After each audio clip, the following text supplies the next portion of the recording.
Siri, qu'est-ce qui se passe? Il y a un danger. Quoi dans... Qu'est-ce qui est en danger? Quoi? Quel danger? Où? Siri, qui est en danger? Vous êtes en danger. Quoi? Courez, Quoi? courez, Qu'est-ce que c'est que- courez, c'est quoi? courez.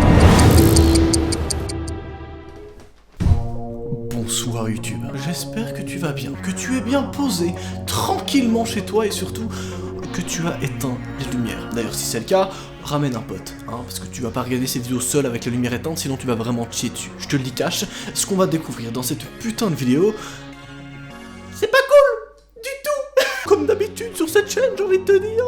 Et je sais pas pourquoi je prends cette voix un peu étrange. C'est la voix du début, hein, la voix un peu chiante. Oui, parce que pour ceux qui sont pas au courant, dans cette putain de vidéo, vous allez enfin avoir les réponses concernant l'affaire qui se cache derrière Siri. Rappelez-vous qu'on avait déjà fait un épisode sur Siri dans lequel je vous relatais le début de l'enquête qui a suivi Ellie. Ellie était donc une jeune fille qui était rentrée en contact avec l'application Siri.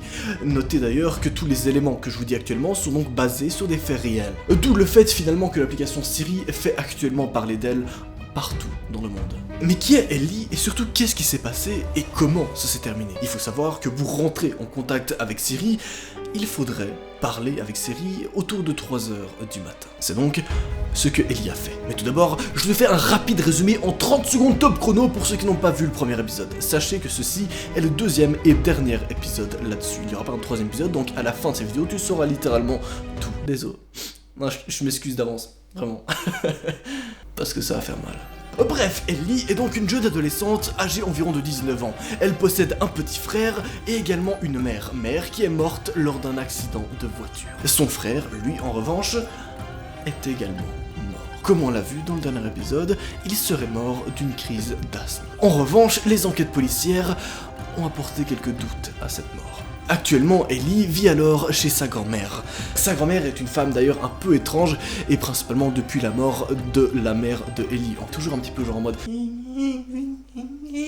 mon imitation est pas ouf, je sais, Timothée, je le sais. Mais ça, tu le savais déjà. Ou plutôt, on s'en bat les couilles en fait. Non, ce qui va ici nous intéresser, c'est lorsque Ellie a décidé de prendre contact avec l'application Siri. Il était dans les alentours de 2h du matin. Siri bip. Et sur l'écran, on y voit le mot suivant.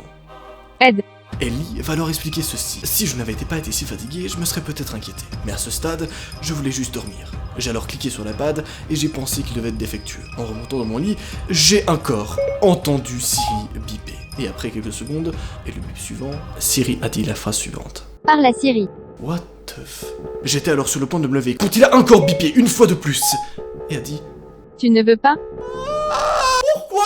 Quel est le fuck? Bref, je résume la suite vu qu'on l'a déjà vu. En fait, l'application Siri va littéralement avoir un espèce de monologue tout seul en face de Ellie. Elle va dire les choses suivantes. Pourquoi tu ne m'entends pas? Parle à Siri, je ne sens plus mes jambes, tu ne veux pas. Pourquoi ne le voit-il pas? Laisse-moi réfléchir. Siri a ensuite procédé à une recherche sur le web et a tapé « Pourquoi ne le voit-il pas ?» Ouais, c'est plutôt flippant. Et ce qui me fait vraiment le plus flipper, c'est que vous pouvez le faire vous-même en fait. Parler à Siri à 3h du matin, c'est quelque chose que tout le monde peut faire. Donc, à tout moment, ça peut t'arriver. Et ça peut m'arriver. Oh frère, je me sens pas bien, vraiment. Sauf que c'est rien comparé à ce que tu vas apprendre dans la suite. Car oui, dans le dernier témoignage qu'on a vu de Ellie, elle postait les éléments suivants. Elle expliquait « Mon téléphone a vibré et m'a choqué. Car j'ai marché vers mon téléphone et je l'ai ramassé. Et en voyant le message que je venais de recevoir, je me suis littéralement pissé dessus. Le numéro n'a pas été communiqué. Le texte, eh bien, c'est mieux si je vous le montre. Voici le message que Ellie a reçu. 2 down, 1 to go. Ce qui signifie 2 morts. Il n'en reste 1. Ellie terminera alors par dire quelque chose ou quelqu'un est après nous et se cache derrière cette putain d'application Siri. C'est la seule chose dont je suis sûr maintenant. Oh! Quoi, mais qui se cache là derrière? C'est quoi ce putain de bordel? Est-ce qu'une enquête policière est actuellement en cours? Oui. Est-ce qu'on a enfin les réponses? Totalement. Est-ce que c'est pour ça que j'ai fait 4 ans pour produire cette deuxième épisode? Peut-être. Bienvenue dans un nouvel épisode de Thread Paranormal.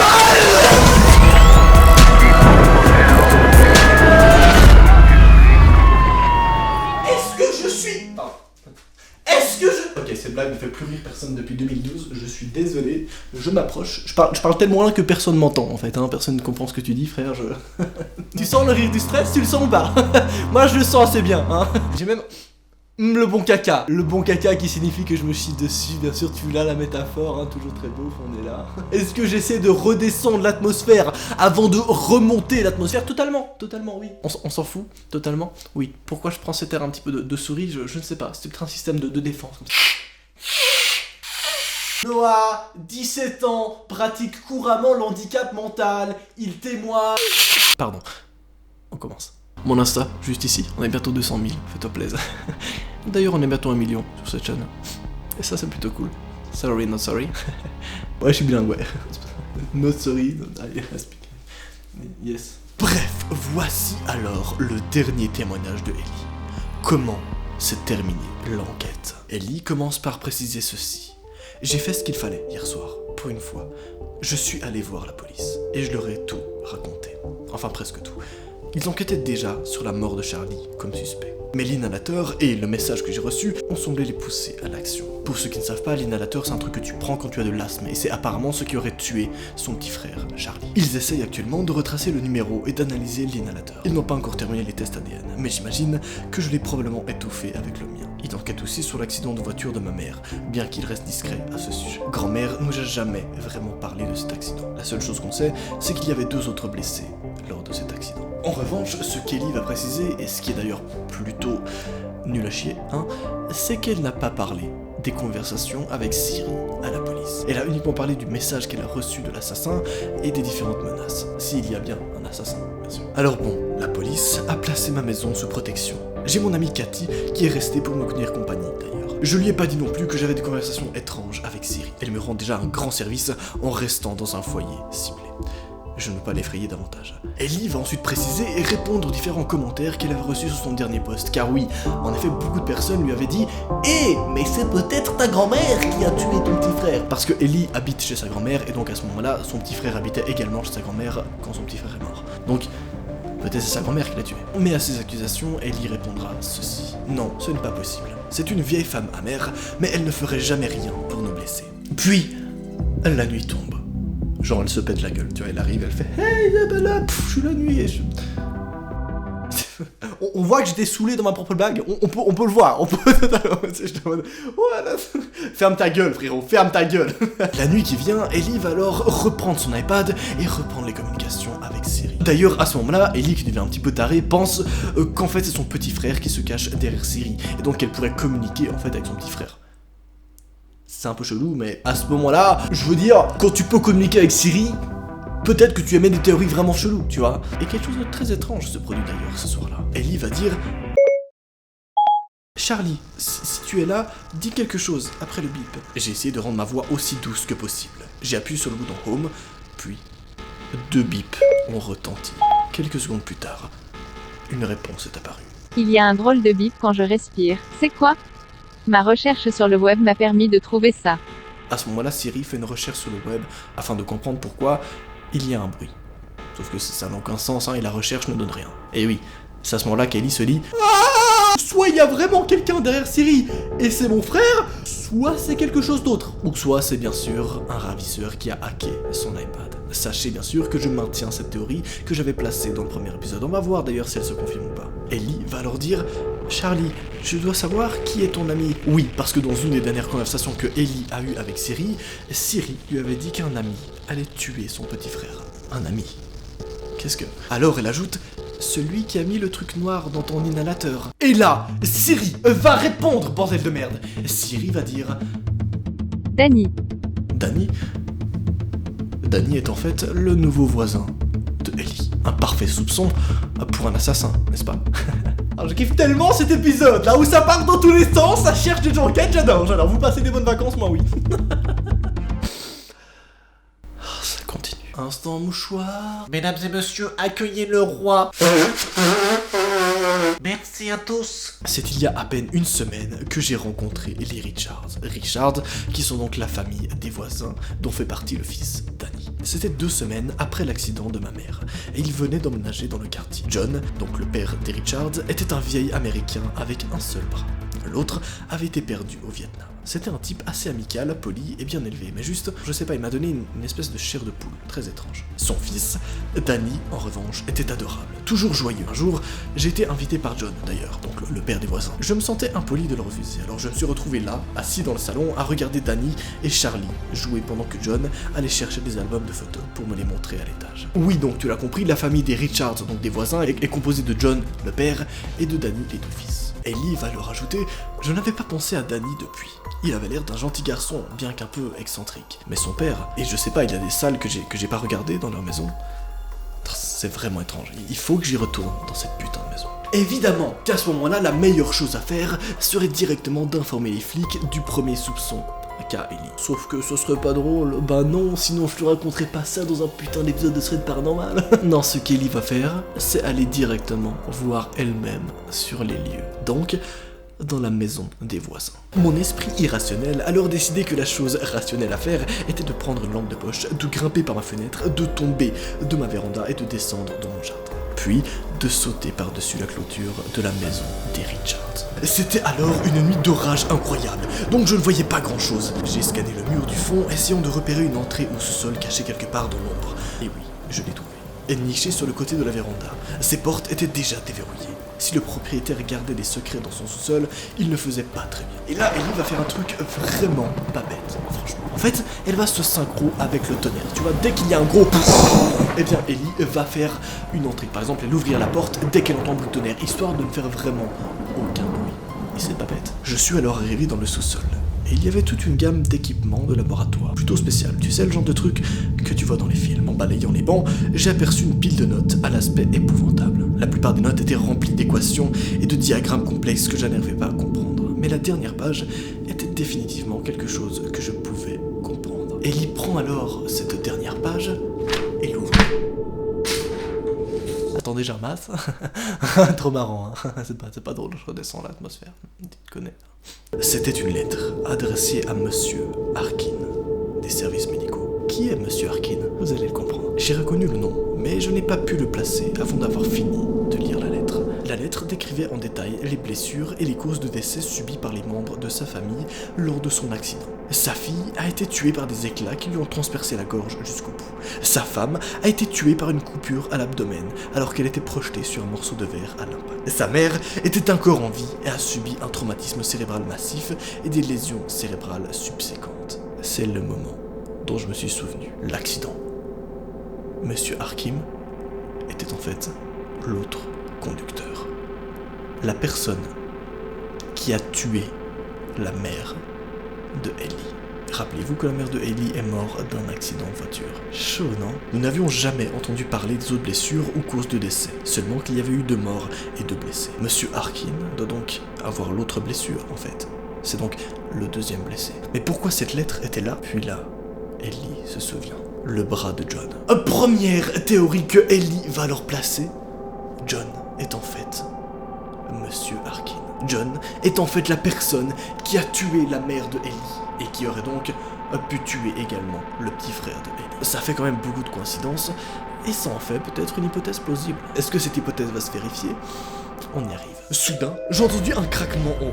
C'était suffisant pour me choquer dans l'action, et après avoir effleuré les papiers et les avoir mis sur le bureau, je me suis faufilé de nouveau vers la porte, en essayant de voir si quelqu'un arrivait. En effet, quelqu'un venait. Je suis alors sorti de la maison, et j'ai sauté, et fermé les portes rapidement. Mon cœur battant à toute allure, je suis remonté par-dessus la clôture, me frappant la tête sur le sol pavé, alors que j'atterrissais dans mon jardin. Puis je suis rentré dans ma maison. Mais c'est le lendemain matin qu'on obtiendra réellement des réponses, et que ça va devenir réellement intéressant. Ce matin, je me suis assis et j'ai essayé de comprendre ce que j'avais lu hier soir. Est-ce que c'est John qui a tué mon frère? J'ai commencé à me mettre en colère et à être triste avant d'entendre la ligne fixe sonner au loin.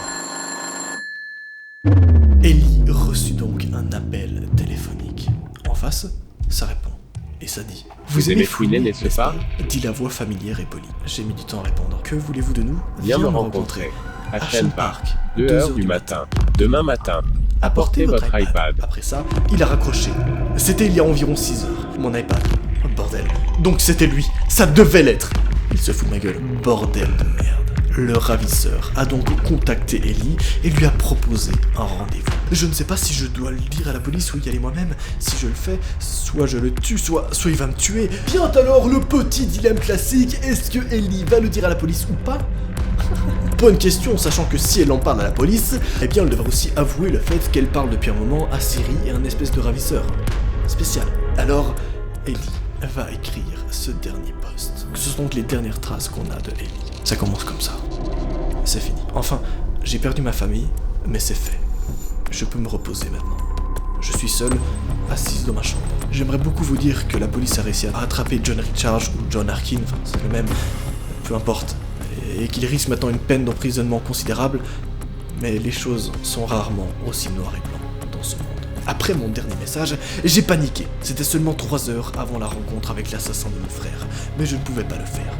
J'ai sangloté de façon incontrôlable en essayant de dire à l'officier ce qui s'était passé au cours de ces dernières nuits. J'avais maintenant des raisons de lui parler des chats avec Siri, car j'étais convaincu que John, ou mon ravisseur, avait piraté mon iPad. Peu de temps après, il y avait au moins 5 policiers et 2 détectives qui écoutaient mon histoire avec des yeux attentifs. Et pour une raison quelconque, ils semblaient me croire. Ellie en a donc parlé à la police, et ce que la police va répondre, c'est qu'elle doit aller à ce putain de rendez-vous. Sauf qu'elle sera bien sûr accompagnée. Ellie s'y rend alors sur place. J'ai décidé de m'asseoir sur les balançoires et de l'attendre en silence. J'ai attendu presque 1 heure, mais il n'est pas venu. Je ne sais pas s'il avait vu les voitures dans le noir, ou s'il avait paniqué, ou si c'était une ruse pour aller voir ma grand-mère.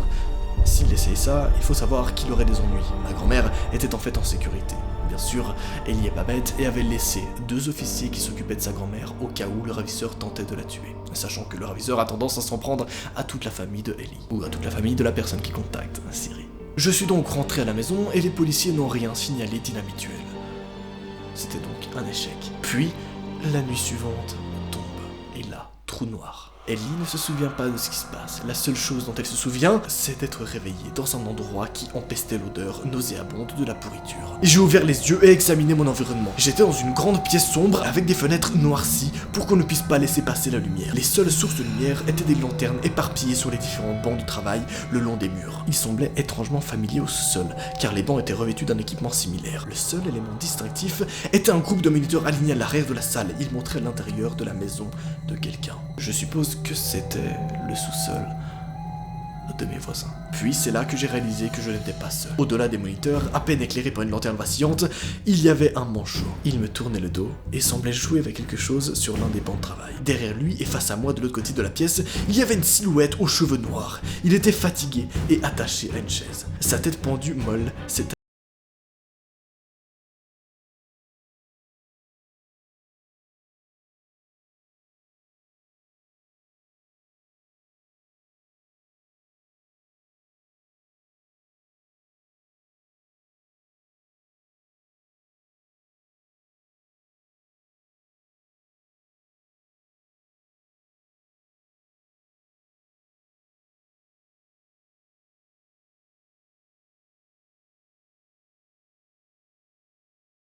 il en reste un. Le ravisseur va donc prendre son couteau et ouvrir littéralement les tripes du père de Ellie sous ses yeux. Ellie est en pleurs et c'est totalement compréhensible. John n'a exprimé aucune émotion. Il l'a simplement regardé fixement, ne montrant aucune indication de ce qu'il pensait. Finalement, il s'est retourné et a mis le couteau dans sa ceinture. J'étais encore en train de vomir sur le mur du fond, alors que je me suis arrêté pour regarder. Il se tenait à environ 1 mètre de là, tenant un iPad qui était sans doute le mien. Il a tenu devant lui avant de l'abaisser pour parler. Je ne peux pas le faire marcher. Faites-le marcher. Le ravisseur tend alors l'iPad vers Ellie. What the fuck? Expliquez-moi, s'il vous plaît. Vous voulez des applications? En fait, ce que le ravisseur voulait, c'était que Ellie puisse faire fonctionner l'iPad afin qu'il puisse parler à Siri. Afin que le ravisseur puisse parler à sa famille. Car celui-ci pensait en réalité que Siri permettait de communiquer avec les morts. Vous vous rappelez quand je vous ai dit que Ellie pensait qu'elle parlait à sa mère ou à son frère sur l'iPad? Eh bien c'est exactement la même chose avec le ravisseur. Ce que les gens ne savent pas en fait, c'est que c'est pas John qui a tué la mère de Ellie, c'est la mère de Ellie qui a tué la famille du ravisseur lors de l'accident et qui s'est tuée elle-même. En réalité, le ravisseur veut se venger et veut faire subir à Ellie la même chose que lui, il a subi lorsqu'il a perdu sa famille. De plus, l'autre motivation du ravisseur, c'est donc de parler aux morts et de parler à sa propre famille. Désespérément, il pense qu'il peut leur parler via Siri à 3h du matin. Le ravisseur dit alors: je t'ai entendu leur parler, hein? Ta famille. Celui-ci va alors pointer son couteau vers la gorge de Ellie afin que Ellie active l'iPad. Mais cette dernière va faire quelque chose de bien différent. Elle va foutre un coup de pied directement dans les parties génitales de l'assassin afin que l'assassin soit perturbé. Puis en voulant empoigner le couteau, l'assassin se tranchera la gorge involontairement. Il s'est tordu la main pour essayer de libérer la poignée du couteau de ma prise, mais l'a accidentellement tordu vers lui. La fente s'est coupée profondément, et sa gorge saignait déjà quand j'ai réalisé ce qui s'était passé. J'ai reculé de lui quand il a lâché le couteau sur le côté. Il m'a encore attrapé et m'a tiré près de lui. Ses yeux étaient désespérés et pleuraient.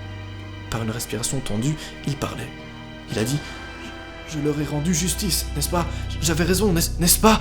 Il avait l'air impuissant et ses yeux désiraient ardemment que je lui dise qu'il avait raison. Mais je suis resté silencieux. Plus tard, je suis donc retourné au poste de police et j'ai expliqué la totalité des événements. Je suis ensuite rentré à la maison et j'ai écrit ce message. Tout a débuté lorsque j'ai eu la stupide idée de contacter Siri à 3h du matin. Si vous voyez un jour ce message, ne le faites jamais. Plus jamais je lancerai l'application Siri. Holy fucking shit! Franchement, j'ai kiffé cette putain d'enquête. Je sais pas qu'est-ce que toi tu en as pensé, mais bordel, c'était beaucoup trop passionnant, on est d'accord? Et si tu veux en voir plus, j'ai plein d'autres putains d'affaires dans ce style-là.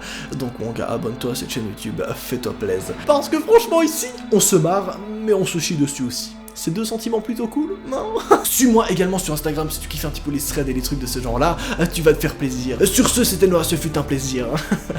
Allez, salut! Putain, c'était stylé.